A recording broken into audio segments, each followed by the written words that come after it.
key figures in the marine organization Sengoku.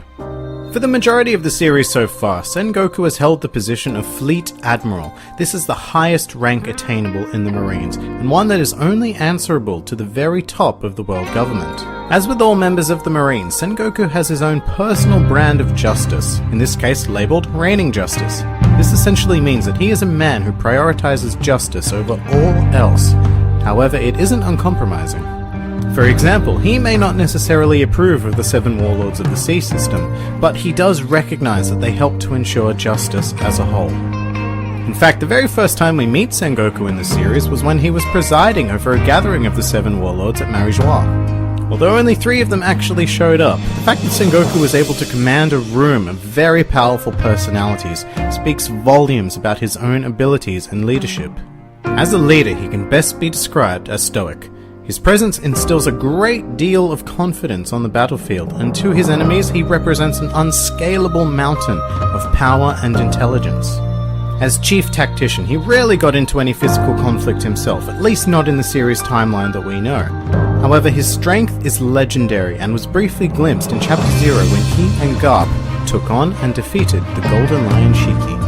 The one time we did get to see him kick into action in the current timeline was during the Paramount War, and good God is this man powerful. During the war, Sengoku was forced to use his devil fruit, the HITO no Mi model Daibutsu.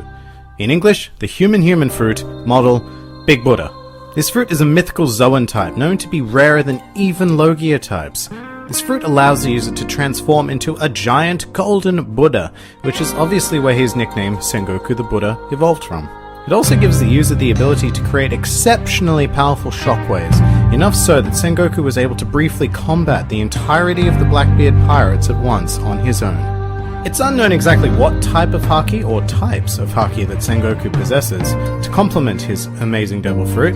However, it has been stated that it is a requirement of all vice admirals and above to have some form of haki. Sengoku can also be described as fiercely loyal.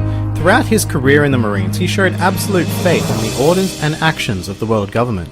This is illustrated during Nico Robin's flashback as Sengoku acts completely indifferently to the buster call ordered on the island of Ohara, believing that the world government's directive is in the best interest of justice. Although towards the end of his career he would begin to question the actions of the world government, specifically the 5 Elder Stars with their decision to cover up the escape of the level 6 prisoners of Impel Down, led by Blackbeard.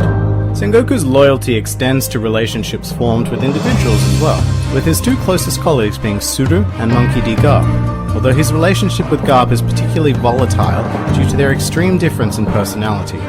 And of course because Garp's son is Dragon, the leader of the Revolutionary Army, and his grandson Monkey D. Luffy has become a notorious pirate in his own right. Oh yeah, and Garp was also responsible for saving and raising the son of Goldie Roger, Portgas D. Ace. Despite this, Sengoku shows great respect for Garp and even kept Roger's son a relative secret until Ace's execution. He's quite compassionate, as demonstrated when he encountered an 8-year-old Don Quixote Rocinante, brother of the future warlord of the sea, Doflamingo.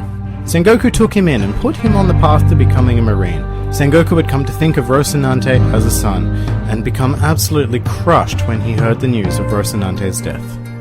After the Paramount War, Sengoku made the decision to retire, nominating Aokiji to become the next Fleet Admiral.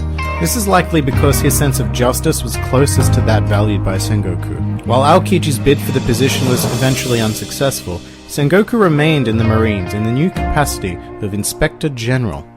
Since then, he has aged rapidly in 2 years. However, his attitude has noticeably shifted, almost as if retirement has breathed new life into him. He is relaxed and happy in a very similar manner to his colleague Garp.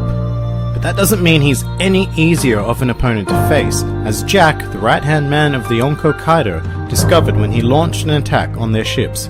Sengoku, Suru, and Fujitora defeated the man with a bounty of 1 billion berries. However, it should be noted that they were unable to capture or kill him. Some more fun facts about Sengoku. Sengoku has an unnamed pet goat. While this might seem entirely random at first, it turns out that goats have a rich history in many national navies. They would be brought aboard ships to provide fresh dairy products for sailors, as well as serving as mascots. So with this in mind, it makes perfect sense for the Fleet Admiral to have a pet goat. Post-time skip, Sengoku also has a pet gorilla that accompanies him on missions. Now this one I can't explain, but gorillas are also cool, I guess.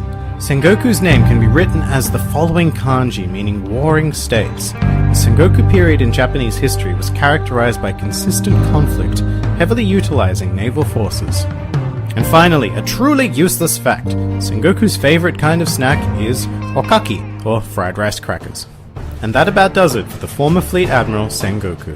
If you enjoyed this video, please feel free to like, favorite, or subscribe.